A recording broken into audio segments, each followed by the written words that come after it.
to How to Plan for Show Success, the first of a two-part webinar series designed specifically for exhibitors of the Restaurants Canada show. At this time, I'd like to introduce our presenter, Barry Siskind, an internationally recognized expert in trade and consumer shows who will lead the webinar. Barry, over to you. Thanks, Sue. Hi, everybody. So glad you are joining us today, and hopefully you will join us for the next webinar, and I'll give you some information about that later. But today's session is really focused on those of you who are charged with the responsibility of organizing for your organizations, your companies, the Restaurants Canada show, your booth for the show. And so what I'd like to do is to go through some skills now, and you have some time to take what I'm going to show you and actually incorporate it into your plans. I want to go through some basic information that is going to help you do what you really need to do once you get to the Restaurants Canada show. And my focus with you is all about one thing and one thing only, and that's results. I've been in the exhibition business. I've been a consultant helping companies like yours for an awful long time. And over my 3 decades in this business, I have learned that when exhibitors do it right, results can be spectacular. When they don't take shows as seriously as I think they should, then the best you can hope for are lackluster results, and that does not keep your senior management happy. So what are we going to do? Let me just go through the agenda with you. Oh, that's okay. What are we going to do? Here's what I'd like to focus on with you. These are the 6 things. I want to talk about visitors today and who those visitors are, and mostly who you ought to be focusing on. I want to talk to you about getting focused. I'm going to show you a real simple procedure for doing that. We're going to understand a little bit more about who your target is, and I'll give you some tips on how to actually define your target, and even of course, why it's so important that you do that. I want to give you a few tips on how to create a winning booth.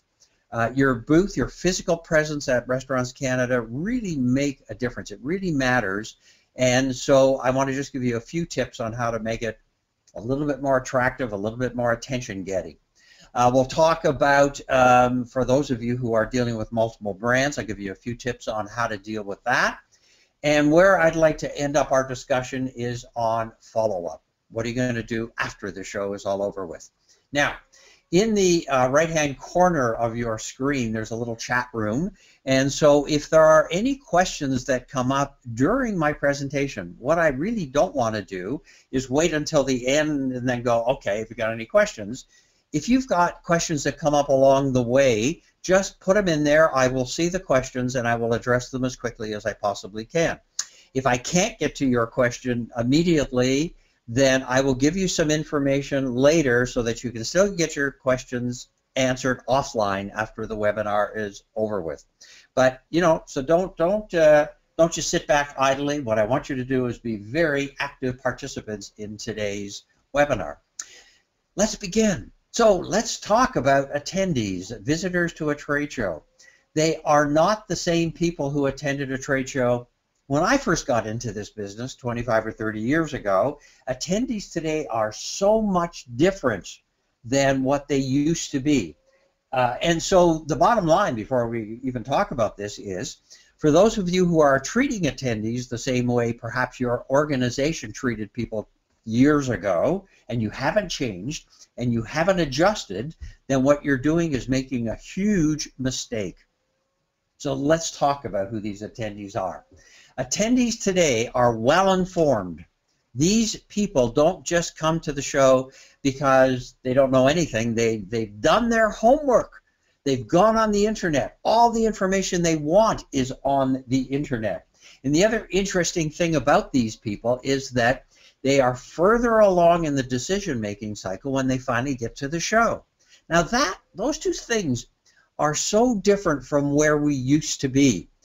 And I just want you to imagine, okay, that you're an attendee who is very well informed. You've done your research, you've done your homework, you've come to the show, you've narrowed down your choice of 1 or 2 vendors who sell competitive products, and you've come to the show and you walk up to a booth person at somebody's booth and this booth person immediately gets into a pitch. You know, they start telling you everything about their product and their service without any regards to what it is that you already know, what it is you need to know. Can you just imagine how you're going to feel when that happens? You're going to realize this pitch has nothing to do with you. This isn't what you want to know. What you want to know is unique to you.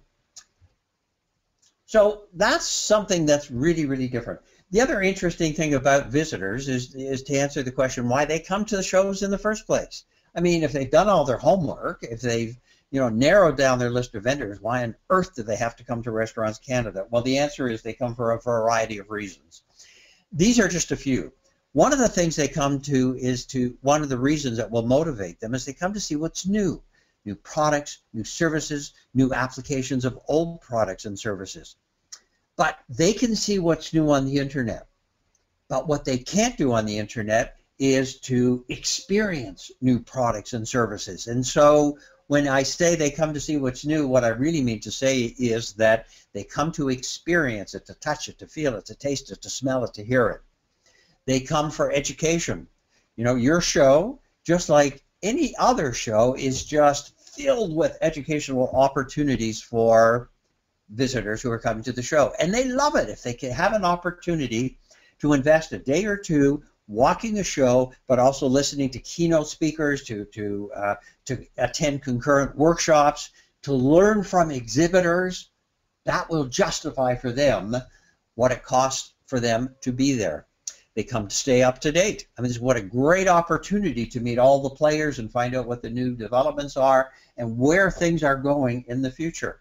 They come to network. You know, I mean, we got 12,000 people coming to Restaurants Canada, and so for each person that's coming, it gives them a chance to, to meet and greet and talk to colleagues, peers. They come to compare programs, services, and products. This is you. You see, when they come to Restaurants Canada, you're there, but so is everybody else. And for a visitor, this is fabulous. Think of all the time it saves them. They can see everybody under one roof in one day.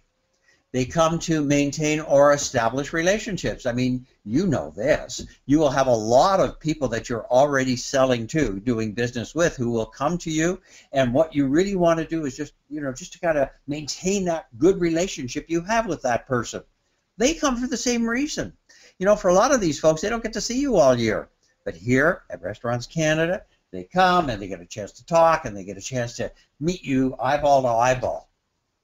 So understanding that these attendees have specific things that they're looking for, and understanding that they have more information at their disposal, and that they are further along in the sales cycle, I want to leave you with this. This is a key strategic question that you should be asking yourself as you are planning the Restaurants Canada booth.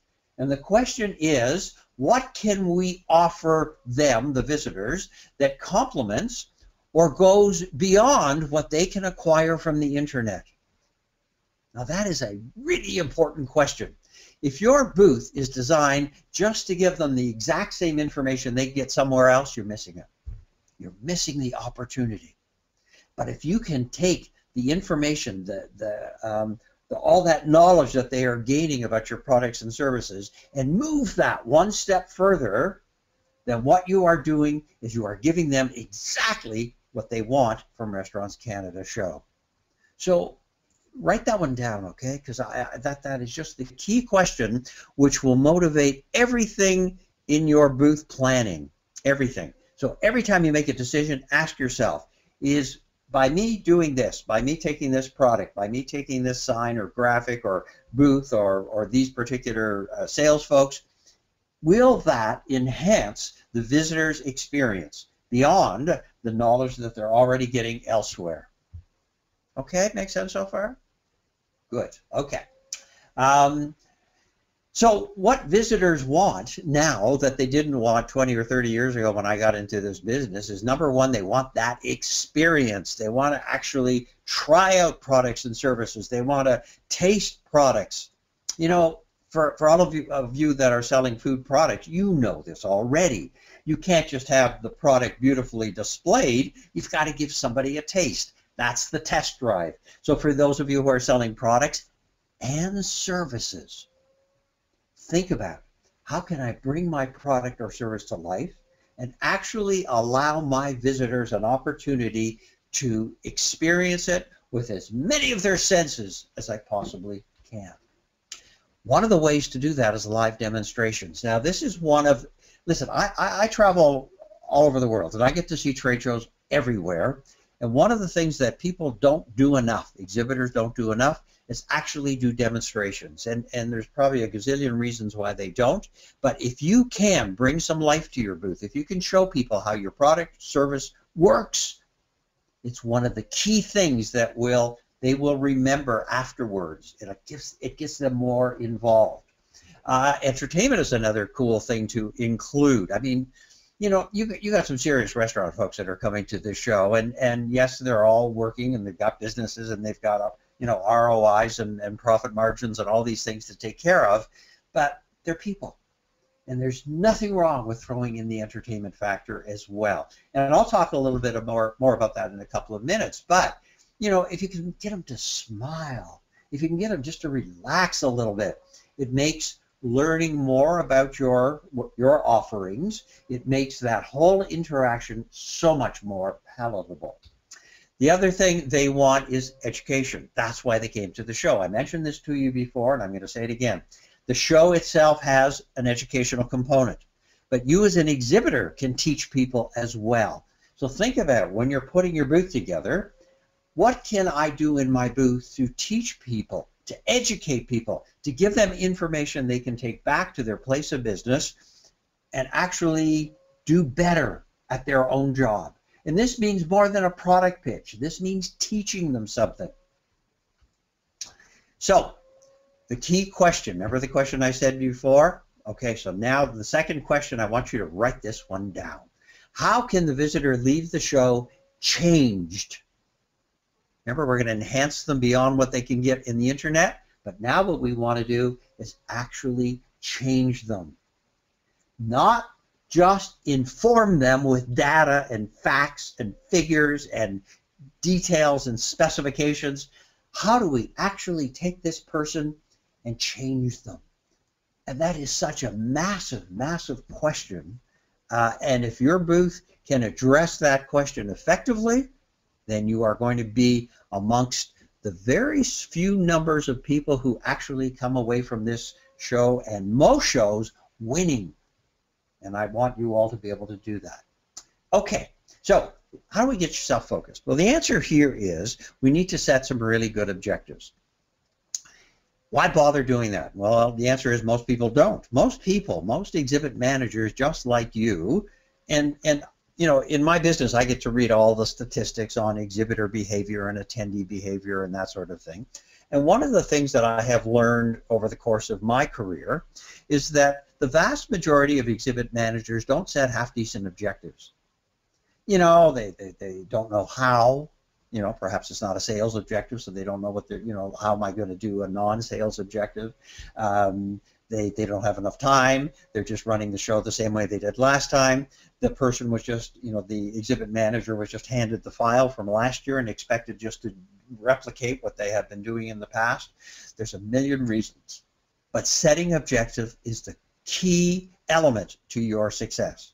As a matter of fact, here, let me tell you how to succeed at a trade show, okay? I know you're committed for another 45 minutes with me, but I'll give you the bottom line right now, okay? It's the beginning and the end.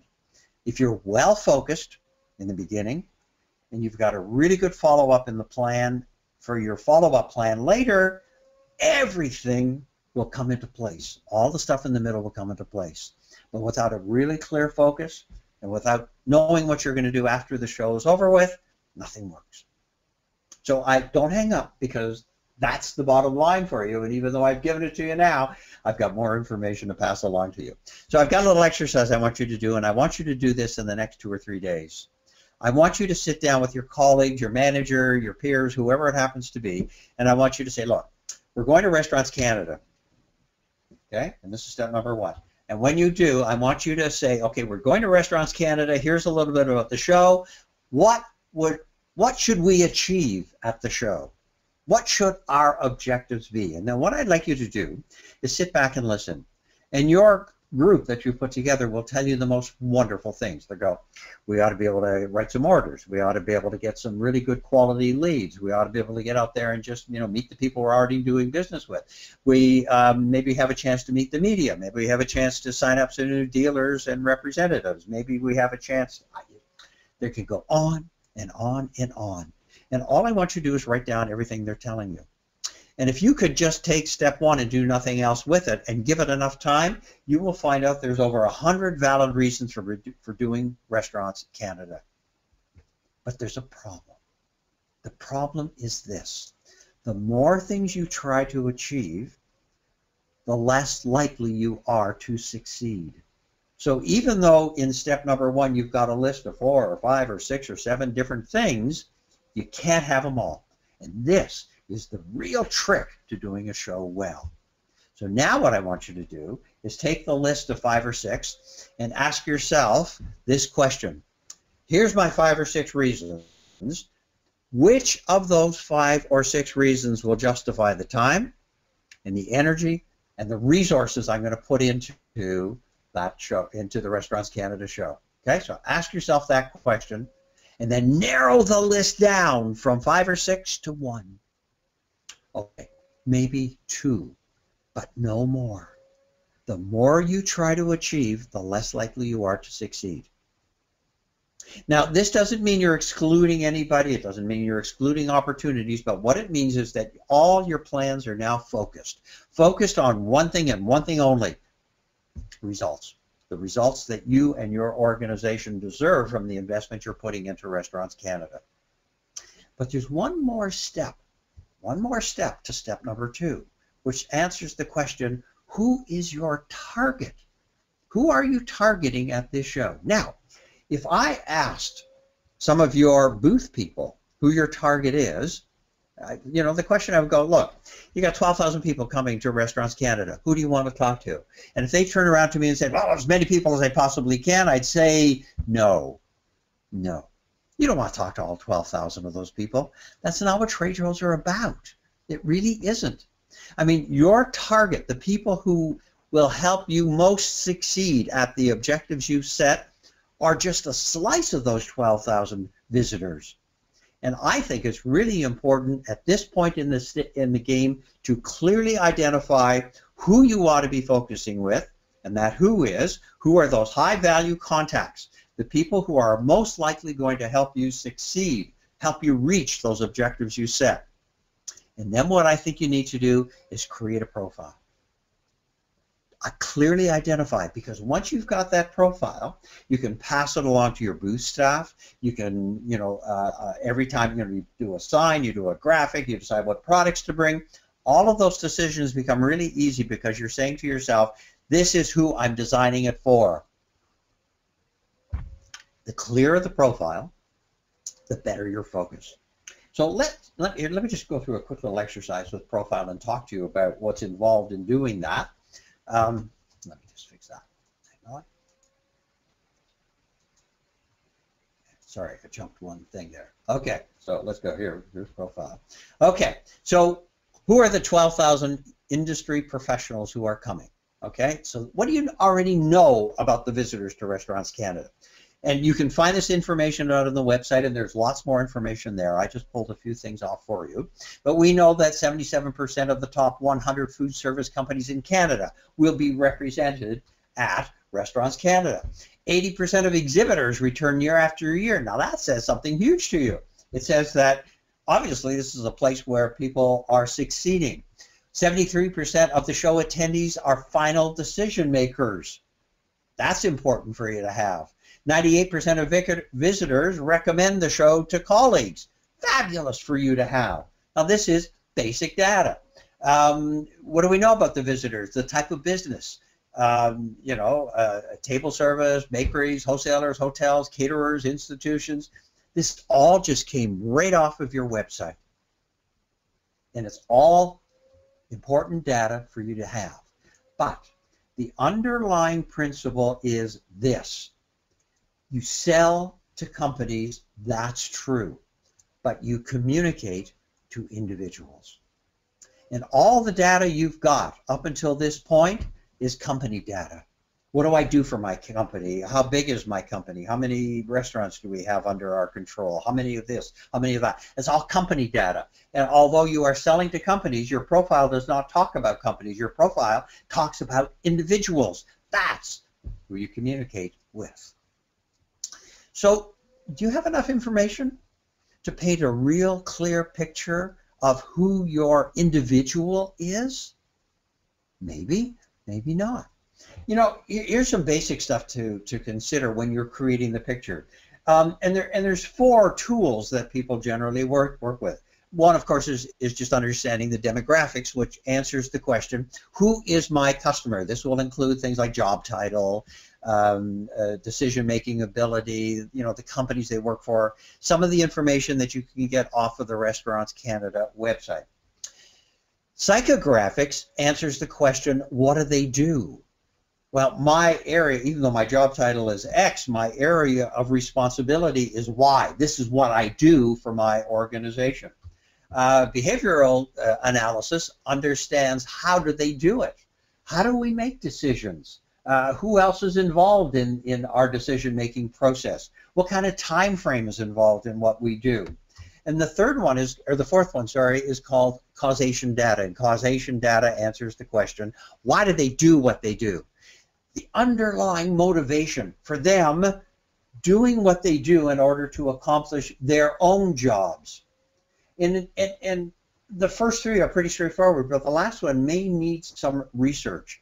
Now, what I hope you're getting the message of what I'm suggesting you're doing as you're creating your customer profile is you're going beyond sort of the basics that you have been given and start to look at your customers better. Now, it's very, very easy to do. Very easy to do. One is that all your sales folks on the road, they know your customers personally. So what you ought to be doing is asking them, can you help me identify more who our prime customers are? You can create user groups. You can do online surveys. You can do, you know, I mean, we're lucky to have the internet because it makes doing customer research so incredibly easy and effective in today's marketplace. Some of the questions that I think you need to answer in order to gather some of this causation data, and some of the questions you may want to ask your sales folks to ask when they're out making face-to-face sales calls are these. Number one, what is their current situation? You know, what kind of pain are your customers feeling right now? What are their plans for the future? Where are they going? Where do they see themselves being in 2, 3, 5, 10 years from now, them and their organizations? What are they currently experiencing in terms, we all think about budget, but what about time constraints? You know, time is a huge, huge issue, which sometimes we don't really address because we're focused more on just strictly budget constraints. How much do they already know? Now, that's not only about your products and the competitive products that are, you know, competing with you, but how much do they already know about the situations they're trying to solve? Do they have any existing knowledge about what's going on in their industry, about what some of the new developments are, where the R&D is going? Do they know that? And the last question, and in my opinion, it's probably the most important, are the expectations. What do they expect from you? What do they expect from the products that you are delivering to them? And this goes way beyond generic features and benefits. You know, I'd go way beyond that and make it personal. Everybody that you talk to at the trade show is going to have their own unique expectations. And if your booth staff can understand what those expectations are and meet them, fabulous. If they don't understand what the expectations are and are doing nothing more than just pitching benefits and features, they're going to be missing it. And it is so easy for a visitor to walk out of your booth and walk right into your competitor's booth. Just remember that your competition is across the aisle. It's not there down in the mall or in another city. You're right across the aisle. Okay. So those are just some things for you to consider. Let me just, let's switch topics for a minute. Let me talk a little bit about your physical booth. You know, what works? And there's an organization in the States called CEIR. CEIR is the Center for Exhibition Industry Research. A lot of the data that I use comes from CEIR, and if you want to get more information about the trade show business generally, it's ceir.org. But 4 or 5 years ago, they came up with this really, really interesting study. And the focus of the study was memorability. What do people remember? When you ask somebody after a show, what do they recall about the various exhibitors that they saw? And what's really interesting is the number one thing they all remember are the big exhibitors. They all remember, and this is one of those situations where size does matter. So they all remember the big exhibitors, but I'm not for 1 minute suggesting that you should all try to be the biggest exhibitors. It's probably not practical in terms of money, but it's probably not even necessary. So if I took size off the table, what else? In descending order, what else do they recall? Well, one is the product. They come because they're looking for a solution. The first thing they remember are the products and services that best met their needs, that best met their expectations. 67% of them said that. Below that, well-known companies. So you see, one of the things we know about a show like Restaurants Canada is it is an amazing place to create brand awareness. Brand about who you are, brand about, you know, what products you represent. Half of the people that will come to you and are impressed by you will come to you, and what they will remember is, yes, I remember seeing so-and-so, this particular company who has a strong brand. The next thing is product demonstrations. Now, this is very close to, you know, understanding brand. So not only will they remember the fact that you are a company that they now know, they also will remember your product and service that you demonstrated. Make sense? See, that's almost neck and neck. A stage, theater presentations. This is big companies like high-tech companies like Apple will use stage and theater presentations. Excuse me. They are difficult to do, to actually execute. They are expensive, but if done well, it is an incredibly powerful thing that people will remember. So I remember going by so-and-so's booth, and they had this great big stage presentation going on. You know, think about if you've ever been to a car show, for example. I'm giving you non-food examples, but if you've ever been to a car show and you see some of the big car companies, they put on these very elaborate stage presentations with singers and dancers, and, you know, and it's all wrapped around introducing, you know, their latest vehicle. I mean, you could do the same thing too. Once again, very expensive to implement, but if it makes sense, 25% of the people will remember that alone. But equally important to that kind of presentation are your booth people. And that's why the next webinar that we're going to do, and I said I would give you some information about that in a couple of minutes, but the next webinar that we're going to do is focused on them. So I would really like to, and I will do this again, is to ask you, to invite you to bring all your sales staff with you to the next webinar that we do. Sit them around the boardroom table, you know, put the conference thing on, and, you know, I will show them how to be the kind of booth people that they need to be.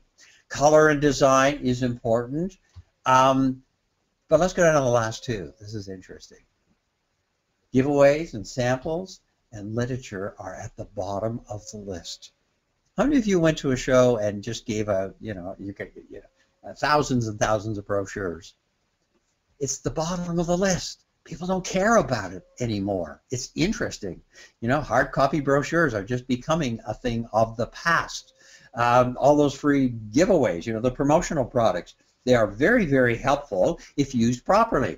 But, you know, it goes way, way below things like product demonstrations, you know, your brand, your product, way beyond that. So if you're going to focus on something, I'd focus on the upper ones rather than the lower ones.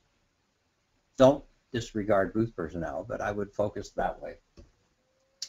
So let me just give you a couple of things to consider as you are putting your booth together.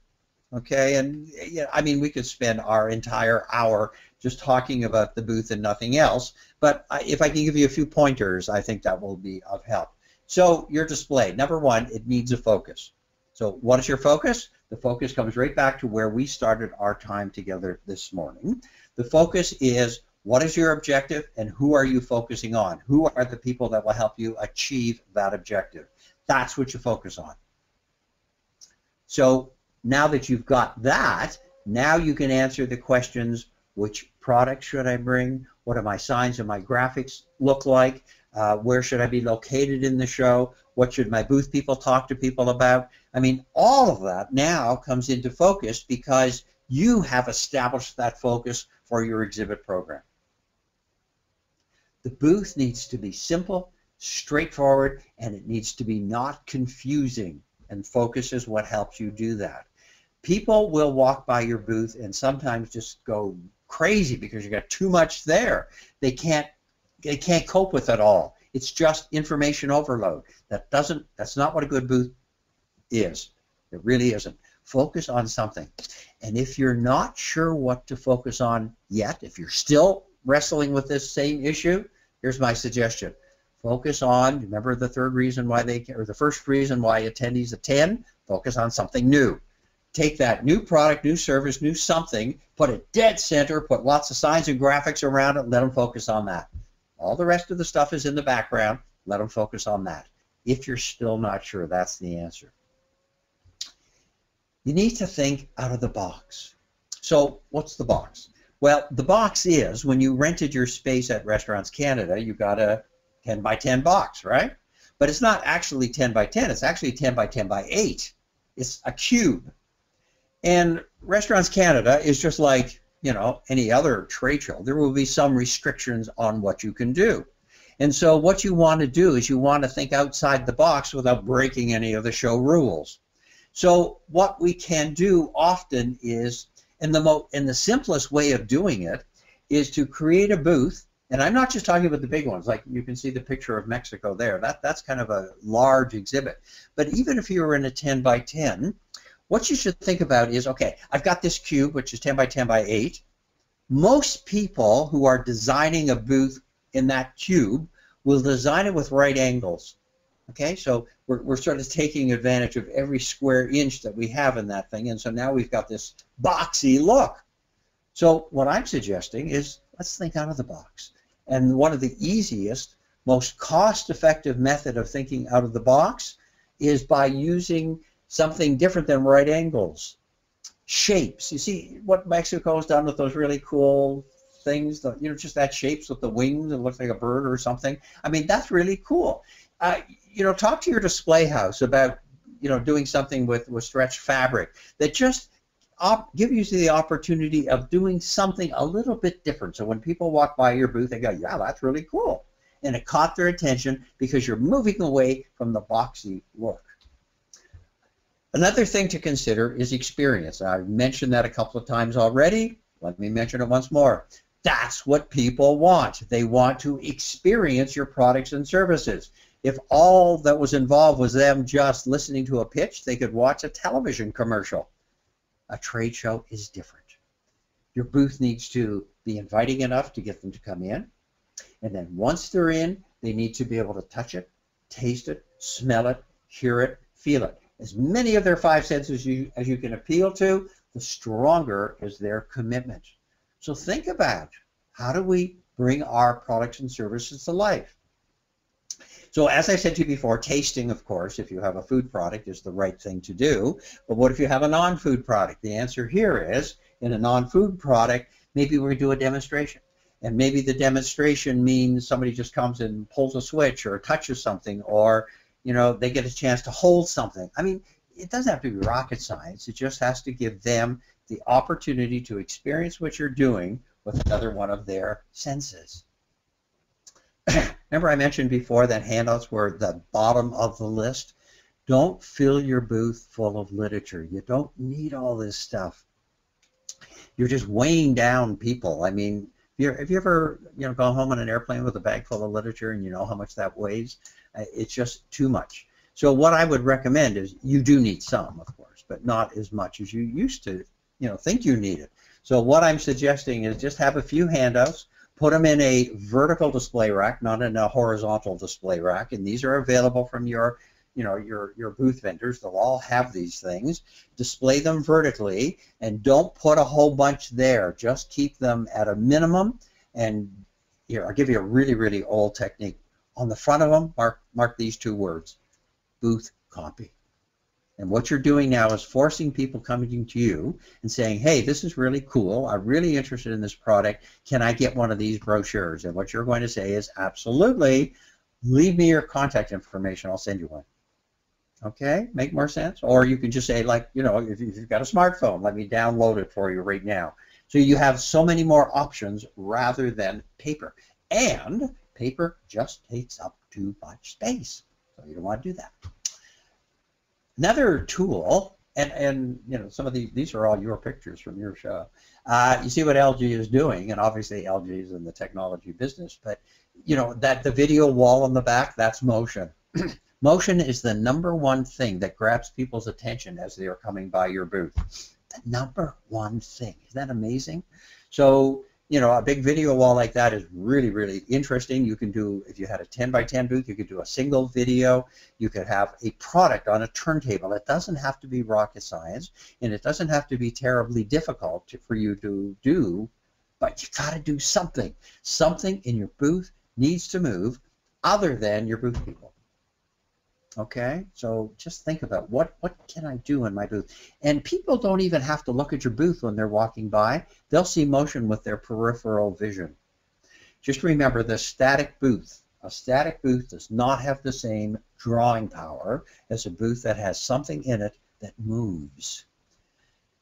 Now, I just wanted to throw this one in and just to address it, because I know some of you are dealing with this particular problem, and the problem is that as a distributor, you're dealing with multiple brands. So what can you do? And the answer is, one of the many answers is put the multiple brands under one theme. As people come by, yes, there's brand recognition from each one of your brands, but if there's too much there, it's just adding to the confusion of the show that they're already experiencing. So my suggestion is take all your brands, create a theme for your booth, and put them all under one brand. The old diner that we see here for, Coke and Minute Maid, that's the single theme that ties all of your brands together.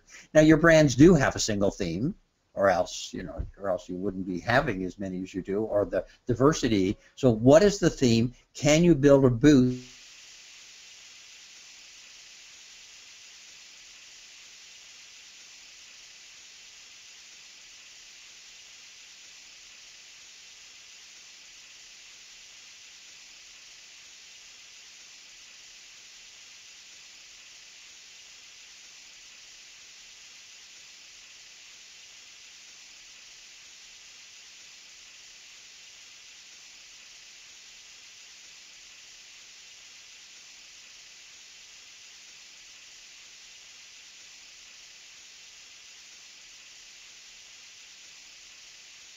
come by? And if people feel welcome, then the chance of them crossing that invisible line and coming into your booth is that much greater.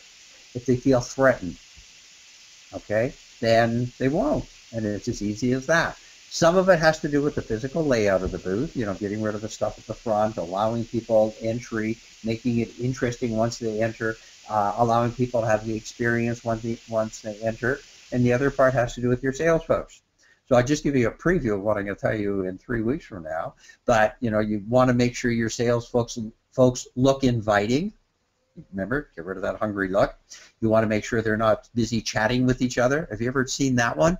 You ever watch by somebody's booth and you see like 3 or 4 of them having this little discussion amongst each other, this exhibitor huddle where it becomes so intimidating for a visitor to come by and break up that conversation that a lot of them just simply won't? I mean, the reason we're going to do this second seminar in a couple of weeks from now is that all your planning, all of the stuff that you're due, all the investments you're going to make in the Restaurants Canada show, all of it is a waste of time unless your booth people know what they're doing. That's how important that is. So I want you to think about welcoming. Welcoming in terms of perhaps hospitality, welcoming in terms of a nice, easy booth to navigate, welcoming in terms of the people who are actually inviting people in. The other thing is to tell your story with fewer words. Attending visitors don't have enough time to read everything, you know, and I'm sure you've seen this as I have. You've walked by people's booths and they got tons and tons of stuff written on the walls. Here's a list of all our different brands. Here's all our different products. Here's the people we use it. Here's our story. Like, who cares? You do, obviously, but the visitors just simply don't. That's stuff that goes on a website. That's stuff that goes, you know, in your Facebook program or whatever social media program you've got. That's the stuff that goes there. But you see this example of Echo Lab? Their story was told in 3 words. Can you tell your story in 3 words? Think about it. If you can't, do it. You actually have a little bit more than that to work with. You can work with 7, all right? But any more than 7, and visitors just really don't spend the time. They'll come to you if they know who you are and they're already established. But my guess is part of your reason for being at Restaurants Canada is to get some new business, some new contacts. And they're walking up and down the aisles. They've had, you know, they've gone to some of the educational sessions. They've met a lot of other people at the show, a lot of other exhibitors, and their brain are just overloaded with information. And if they walk by your booth and are confused, they'll keep on walking.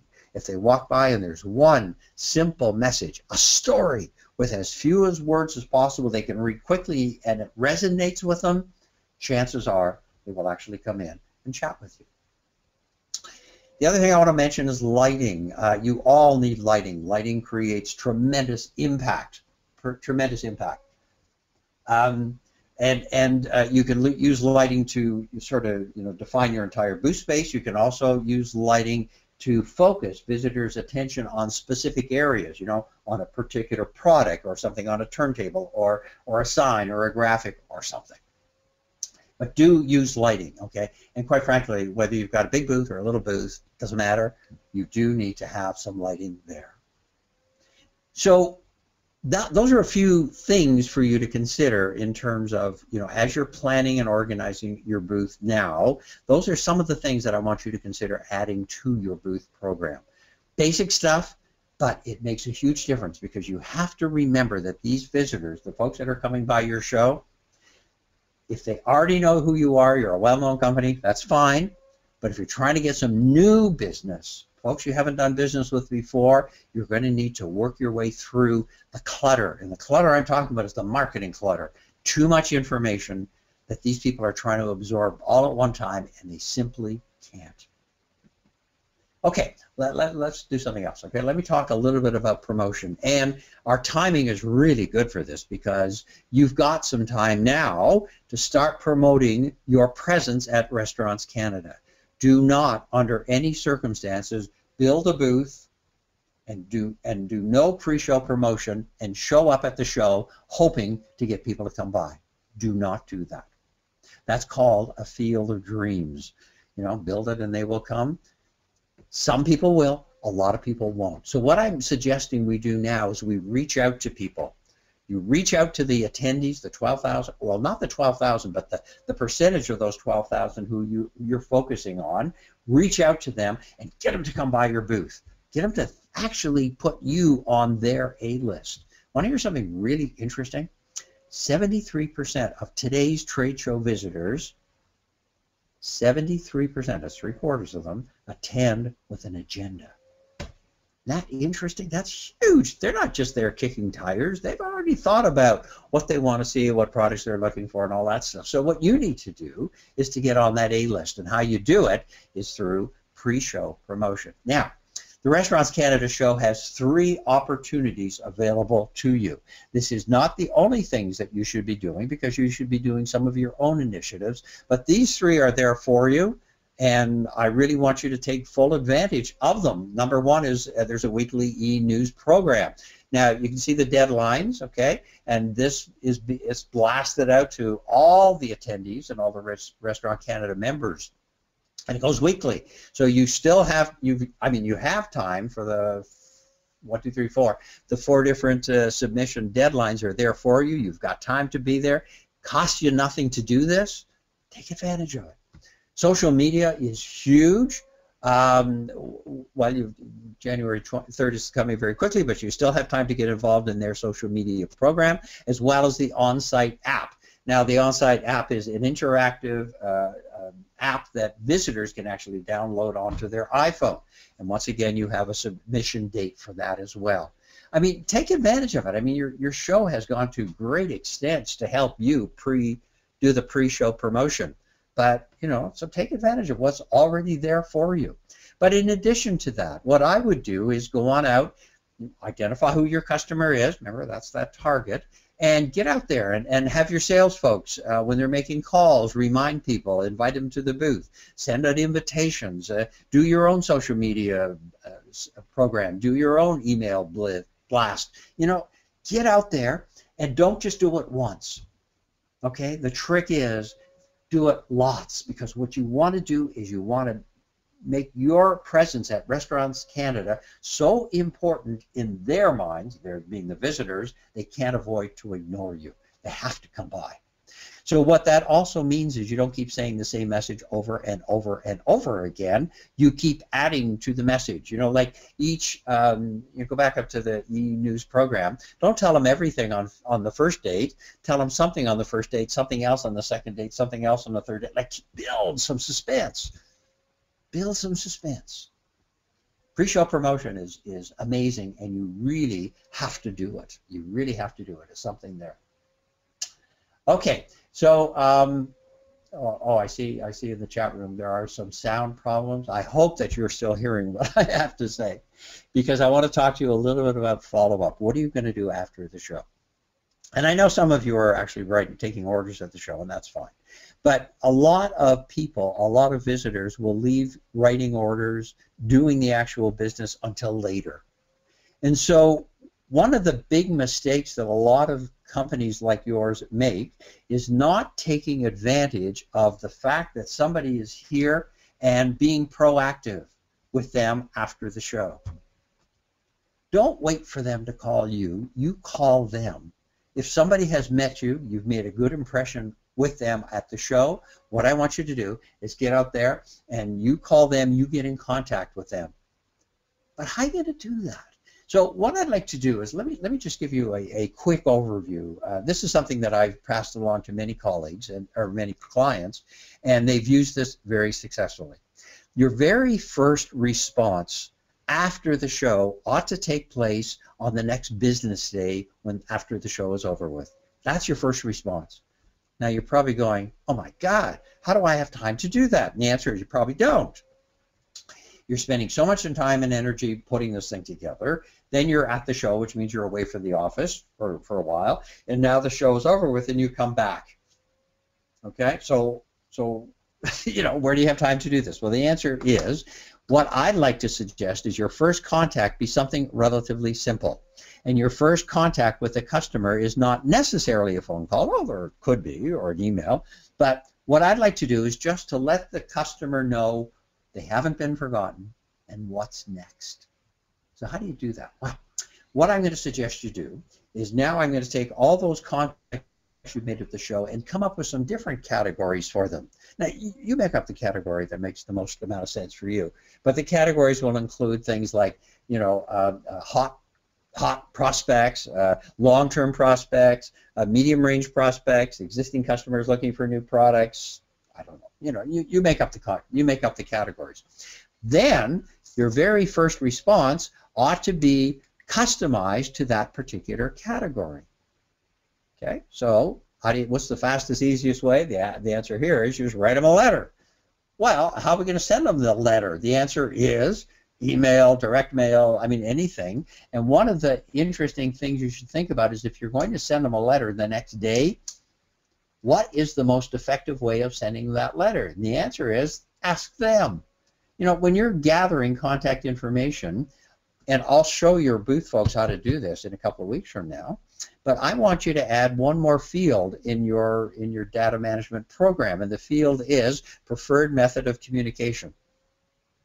So ask them, Okay, like what's the best way for me to get in touch with you and stay in touch with you? Well, don't send me an email because we've got filters and we'll never read it. I prefer just getting hard mail. Fine, send it to them by hard mail. If they say don't send me a hard mail because I'll never do it, don't.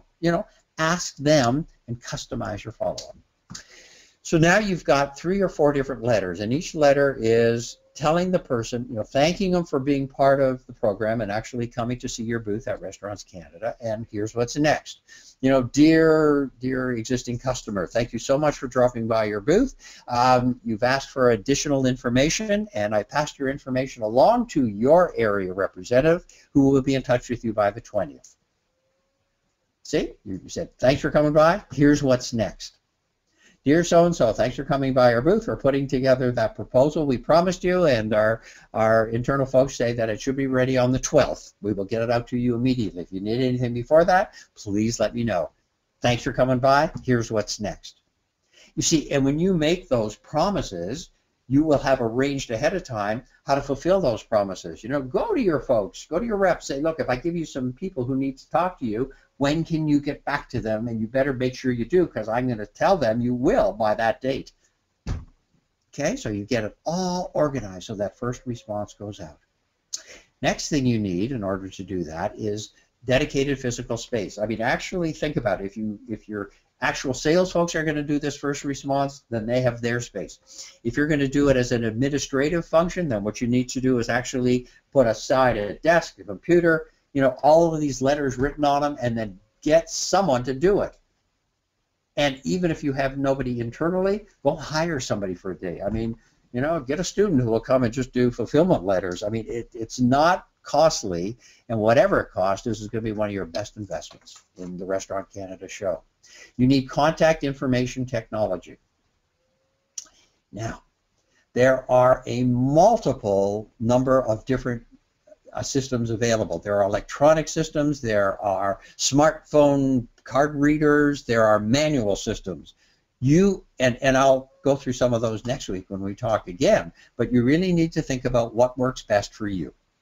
What kind of system is available for me that allows me to record this contact information immediately. Immediately. I can't wait till later. Records it right now, immediately. Okay, and then you need to make sure that your booth staff is trained, that they know and understand how to do it.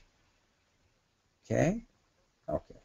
Last one on my list says you got to fulfill your promises. Any promise you made, you got to stick with it. And the answer to this one is, if I promise to have my rep come by and make a further presentation on the 12th, and for some reason that rep can't, that rep has to get back to me and say, listen, I can't meet this person on the 12th, and I will get back to this person as well and copy the rep and say, sorry, we just can't do it on the 12th, but he's promised to be on the 13th. Is that okay? I can't have the proposal on the 20th. We will have it by the 22nd. Is that okay? And all you're doing by all of this is staying in touch and letting them know what's next. Now, why do we bother with this? And the answer is really simple. When you look at the statistics of how leads, good show contacts are followed up, you will realize how dismal the results are. Nearly 80% of the people, 80% of the leads that are generated at a show like Restaurants Canada are abused, are misused, are mishandled. And if you don't believe me, walk around the show yourself. Go talk to some people. Ask them some questions. Ask them to get back to you with some information. And you will be astonished at what happens. What will happen, if they're typical, is 18% of all the people who made a promise to you will never get back to you at all. Isn't that interesting? You wonder, where did the lead go? Well, they got busy. They got back. They lost the piece of paper. They got busy. They were doing a bunch of other things. Nearly 40% of all those leads will be followed up too late. A month later, 2 months later. Think about it. I'm a visitor. I came to your show. I've got solutions that I'm looking for that my business needs in order to grow, and you get back to me a month later? Give me a break. I get a bought from somebody else or have a brand new problem, and your solution is no longer relevant to me. You got to get to them fast, and if you don't have enough time to make proper sales calls and do all of what you need to do immediately after the show, which you won't, then at least stay in touch with them, let them know what's next, and that makes the world of difference. So there we go. Just a couple of things, and then I'm going to wrap this thing up. So I would like to invite you to join me and Restaurants Canada once again on November the 17th at 11 p.m. You will receive an invitation and all of that with the login numbers. But what I'd like to ask you to do is to bring with you all your exhibit personnel. Sit them around a boardroom table and we're going to chat just like we did today. And what I'm going to do is I'm going to teach them the skills that they need to work a booth properly. And I even want you to bring those folks who have been coming to the show for years, and they're going to tell you, I know everything about the show, I know how to work the show, because those are the people that scare me the most. If they haven't changed the way they're reacting to people at the show, knowing full well that visitors at a show are a whole new breed of people, then your sales folks are making a huge mistake. I'm going to focus on some stuff. What I'm going to show them is how to actually get out there and proactively approach strangers, not as a salesperson, but projecting that right image, that welcoming image. How do we do that? It's a matter of attitude, and I'm going to show them how to do that. I'm going to show you how to uncover visitors' need in about 90 seconds flat. It'll take me a little more to do that, but more time to do that, but your sales folks are going to be able to do it in 90 seconds flat. We're going to talk to them about recording information. Whatever system you have chosen to work with, I will reinforce that for you and for them on November the 17th. We're going to talk about how to take notes. We're going to talk about when to take notes. Okay, and I'll do all of that for you then. We're going to talk a little bit about making a presentation. What kind of information do I give people? You know, what we've talked about today is visitors come to the show and they are overloaded with information. So the more stuff you tell them at the booth, less they're going to remember anyway. So what do we tell them? We got to tell them something. I'm going to show you. The last thing I want to talk to them about on the 17th is how do you get out of a conversation? What happens once the conversation is over with? And the answer is clear. You need to break it off. And this is one of the hardest things for people to do, particular sales folks. You're into a nice conversation with somebody. And your objectives are met. You've already met your objective. You've passed along whatever information is appropriate, and the visitor wants to keep on talking. What do? I'm going to show you. I'll show you how to do that. So I want you to mark in your calendar, February the 17th at 11 o'clock Eastern Standard Time, and we will talk once again with all of your sales folks, and I will show them how to get the most out of Restaurants Canada and how all of the work that you're going to put into the development of your presence at Restaurants Canada will now move towards real results. They're the ones that are going to make it happen, not you. So bring them along on that day. Now, I do apologize because we had a ton of things to talk about today, so I wasn't able to get to all the questions. But if you have any other questions or anything about planning and organizing and all that kind of stuff, there's my email address. So I would like to invite you to just stay in touch with me and let me know if there's any questions about your planning and organizing that I can help you with, or your staff or whatever, and I will get back to you with answers as quickly as I possibly can. So that's our time. I want to thank you guys for being part of today's program. This is recorded, so it will be archived on the Restaurants Canada site. So if you want to hear it again, or if you want to tell some of your colleagues about it, please do. Once again, please join me on February 17th. And thanks so much for being part of our webinar. Have a great